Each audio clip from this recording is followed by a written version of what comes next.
Hello guys, paano kung sabihin ko sa inyo na mayroong isang maliit na bansa, hindi gaano karamihan yung population at hindi rin kasing laki ng Amerika or ng China, pero somehow, meron itong shares sa iba't ibang malalaking kumpanya sa buong mundo.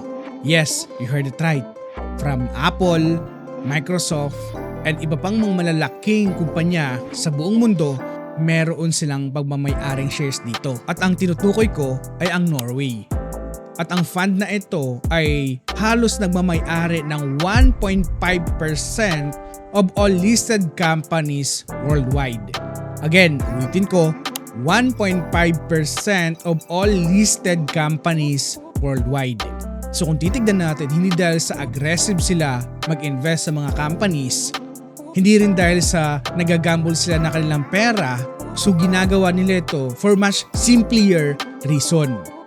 Discipline, patience, and long-term investing. At ang nakakagulat pa dito, nagsimula lamang sila sa oil. And isang malaking discovery noong 1969 ang nagbukas ng pinto para yumaman ng Norway. Pero imbes na gastusin yung pera na nakukuha nila sa oil, ang ginawa nila ay kabaliktaran. Inipon nila, ininvest nila, at pinalagaw nila ito para sa future generations ng kanilang citizen. So sa video na ito ay pag-uusapan natin kung paano naging one of the richest investors in the world ang Norway at kung paano nila naiwasan ang resources curse. At ang pinaka-importante, ano yung pwede nating matutunan bilang isang Filipino investors na kahit wala man tayong oil field, wala man tayong masyadong malaking sovereign fund, at kahit nagsisimula pa lamang tayo ay meron tayong kakapulutan na aral dito.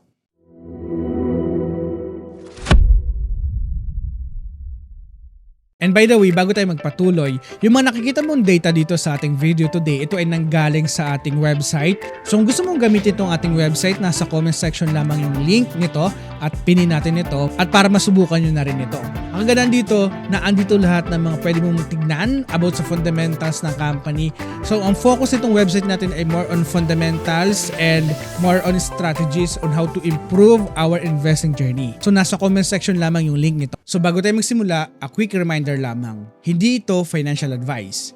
This is for educational content lamang. So yung goal natin dito today is not to copy yung Norway, no? But ang goal natin is matutunan kung ano yung mindset, ano yung system, at ano ang investment principle na pwede nating gamitin kahit na tayo as an ordinary Pilipino at gusto magkaroon ng maayos na financial future. Kasi minsan, the bigger edge mo sa pag-i-invest is not about kung gaano kalaki yung capital mo, but you're thinking about investing. So balikan muna natin yung dahilan kung paano nagsimula ang fund na ito. Noong 1969, may nadiskubreng napakalaking offshore oil field ang Norway sa North Sea at tinawag nilang itong Ekofisk. And according to Norges Bank Investment Management, the discovery was announced the day before Christmas Eve in 1969.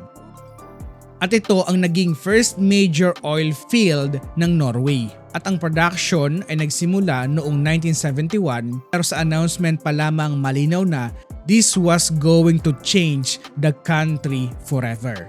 At kung titignan natin, usually kapag mayroong bansa na biglang nakahanap ng sobrang laking natural resources katulad ng oil, gas, or mineral, ang common story ay pare-pareho lamang.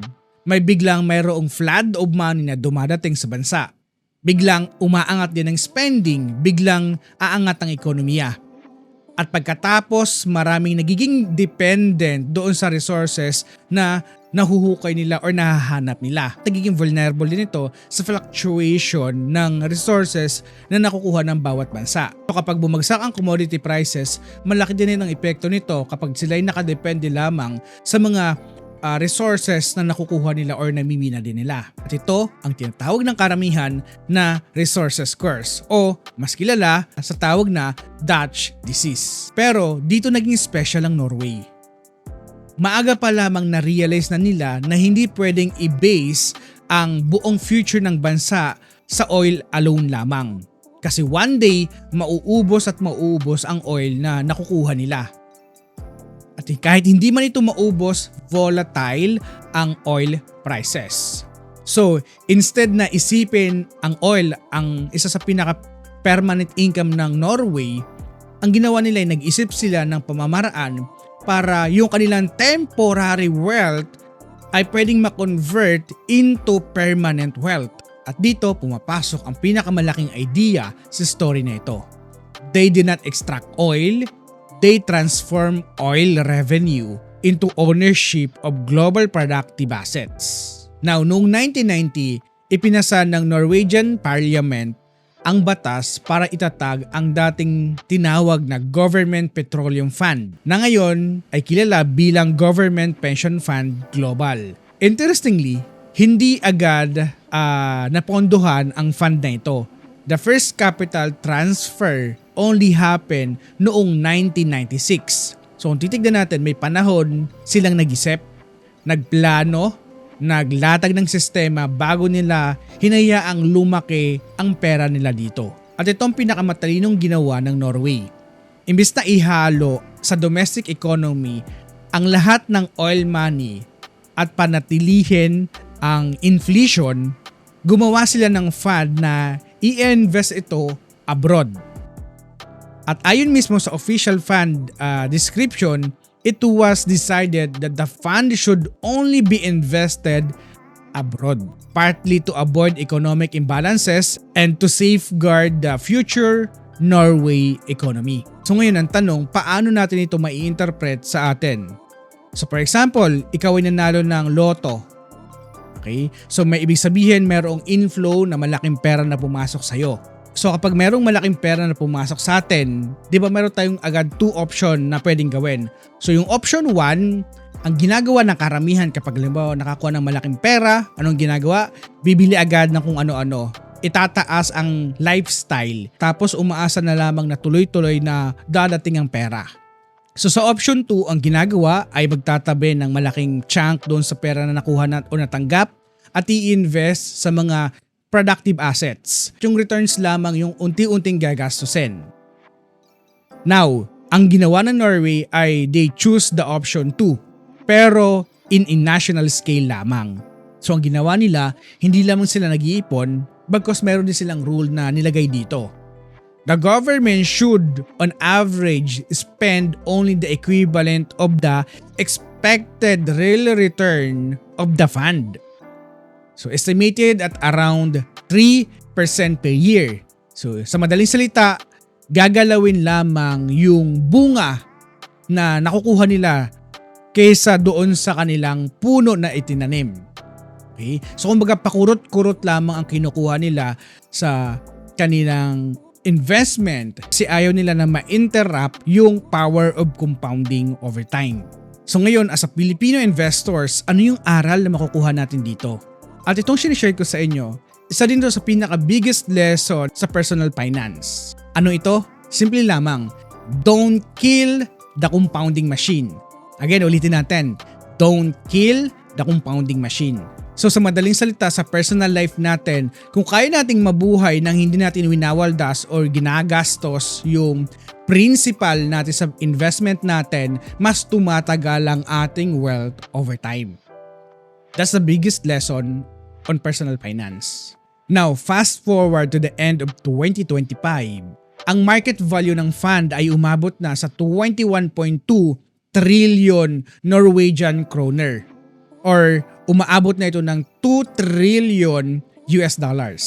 More than half of that value ay nanggagaling not from the raw oil na deposit but from the investment returns ng fund na ito. Now, which total to 13.4 trillion Norwegian kroner.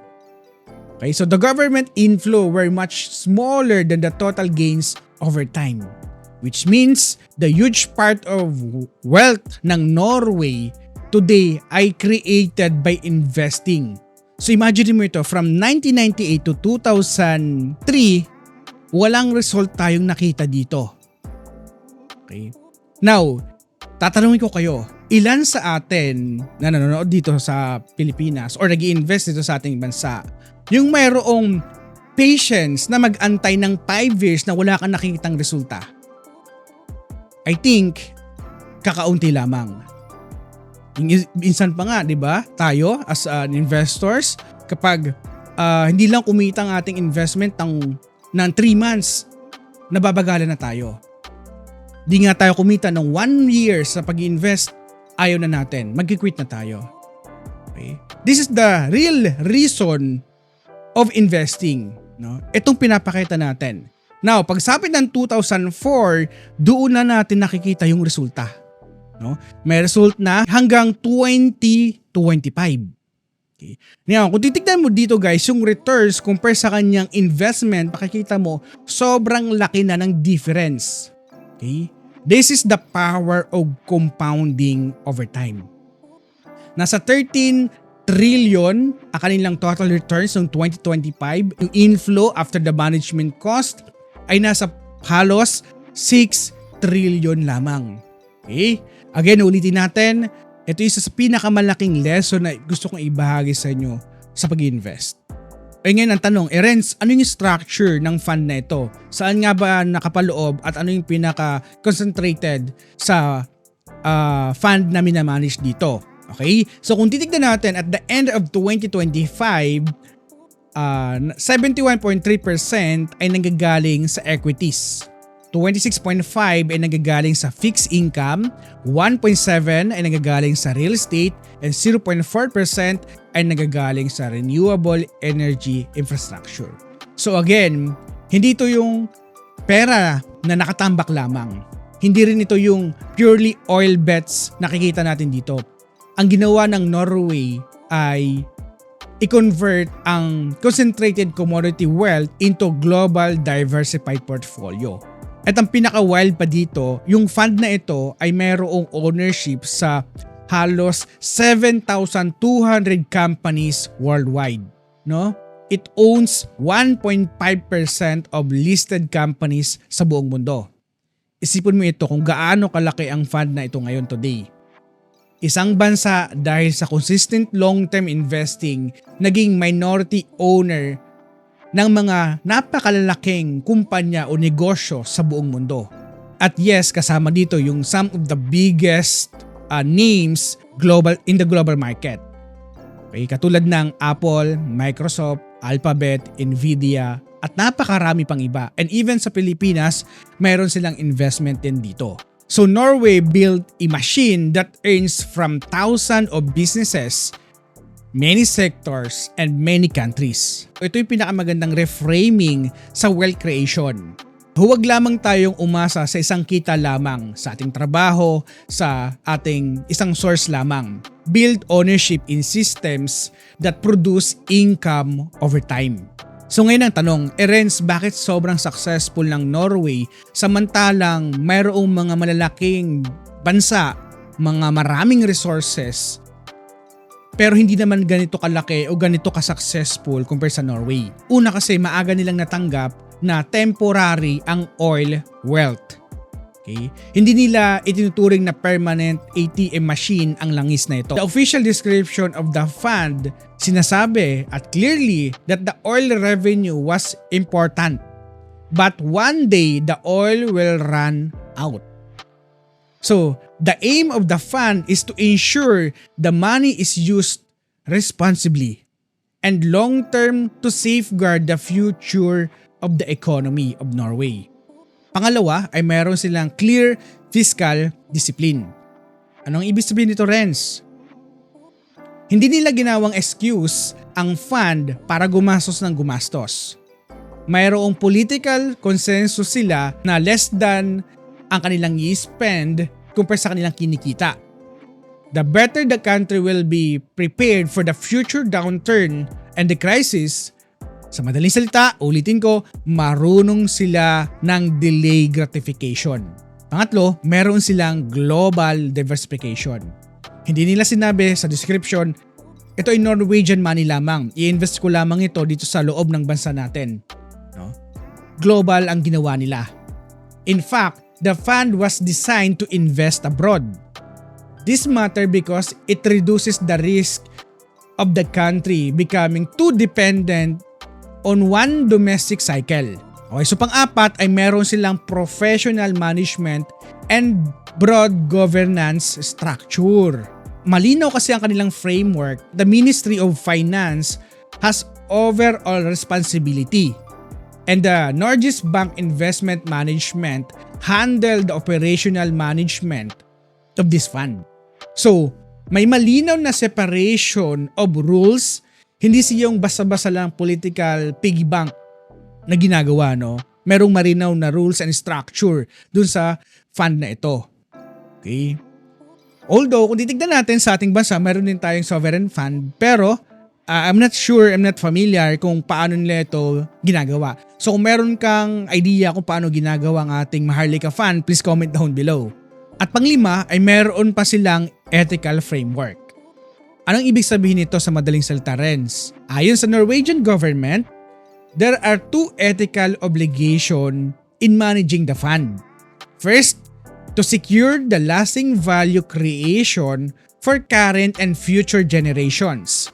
And second, to avoid investment in companies that cause or contribute to a serious ethical kasama sa exclusion criteria ang product like certain weapon, tobacco, cannabis, coal, pati na rin yung serious human rights, environmental violations.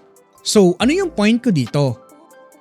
Ang Norway ay hindi lamang yumaman, they created the rules to protect themselves from their own success. At honestly, sobrang relevant niyan sa atin as investors. Kasi minsan, hindi ang market ang kalaban mo. Ikaw mismo, your limitation, no? Your impulses, your fear, your greed, your tendency to overspend kapag mayroong bonus o magpapanic sell kapag pula ang portfolio natin. Okay, now, ito na yung pinaka-importanting part. Siyempre, hindi tayo bansa. No? Wala tayong oil fund, wala tayong sovereign wealthy machine no, na talagang nag-expose sa atin globally. Pero pwedeng nating gayahin ang principle behind Norway success. Ito ang pinaka-powerful line sa buong story na ito. Hindi mo kailangan ng oil para gumawa ng mini Norway sa sarili mong buhay, no? Ang kailangan mo ay income, discipline, diversified assets, at sapat na haba ng panahon para kumilos ang pera mo through compounding. So bago ko tapusin ang video na ito, there's a deepest lesson here na pwede mong itanong today sa iyong sarili. Kung ikaw ay isang OFW, pwede mong itanong, how do I convert my sacrifice today into long-term security for my kids? Kung ikaw naman ay isang professional at nagtatrabaho dito sa Pilipinas, ang pwede mong itanong, how do I make my current income buy my future freedom? Not just present consumption. Okay? Kung ikaw naman ay isang breadwinner or panalong tinapay, pwede mo itong itanong, how do I build something that survives beyond my monthly paycheck? In other words, investing is not about the returns. It's about transferring opportunity through time. So, to wrap up this video, Norway discovered the oil in 1969. They created the Petroleum Fund Law in 1990. The first transfer came from 1996. Instead of spending everything, they invested globally, spend conservatively, and focus on future generation. By the end of 2025, the fund had grown to 21.2 trillion Norwegian kroner, with a large share of its value coming from investment returns. And it owned a 1.5% of all listed companies in the world. At para sa isang ordinaryong Pilipino na katulad mo at katulad ko, the lesson is clear. Hindi mo kailangan ng isang oil field or malaking pera para magsimula. Hindi mo kailangan maging mayaman agad para mag-invest. Hindi mo kailangan maging market prophet, matalino para magsimula sa pag-invest. What you need is a system, a long-term view, diversification, risk awareness, consistency, and the humility to let time do the heavy lifting. And eto mga binanggit natin ay tinuturo ko din ito sa ating community, sa ating website, no? Kung paano tayo nagsimula. Sinishare ko ito para magkaroon kayo ng malaking idea paano natin i-navigate yung ating investing journey. Kasi guys, sa dulo, the real flex is not the fast money na nakuha natin, but the real flex is the durable wealth. Again, if you enjoyed this video, please like and subscribe para mas marami pang investors ang maabot itong ating channel. And maraming salamat sa pagsuporta nyo sa ating website and continuous ko itong dinedevelop para mas marami pang features ang maibigay ito sa inyo. Again, this is Pessi Warrior na lagi nagpapaalala na invest wisely and see you on the other side.